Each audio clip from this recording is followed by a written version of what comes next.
Hi everyone, welcome back to my channel. In today's video, I'm going to show you step by step how to clear browsing history in Google Chrome. So, let's get started. Step 1. Open Google Chrome. First, open your Google Chrome browser on your computer or mobile. Step 2. Go to Settings.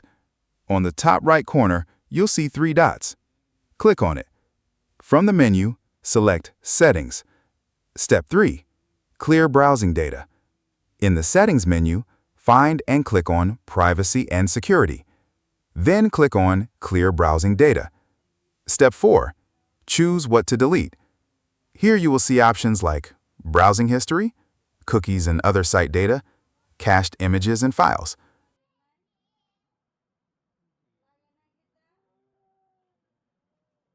You can select all of them or only the ones you want to delete. Step 5.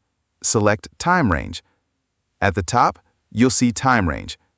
You can choose Last Hour, Last 24 Hours, Last 7 Days, or All Time. If you want to remove everything, select All Time. Step 6. Clear Data. Finally, click on the Clear Data button. That's it. Your browsing history is now cleared. So that's how you can easily clear your browsing history in Google Chrome. If you found this video helpful, don't forget to like, share, and subscribe for more simple tech tutorials. Thanks for watching.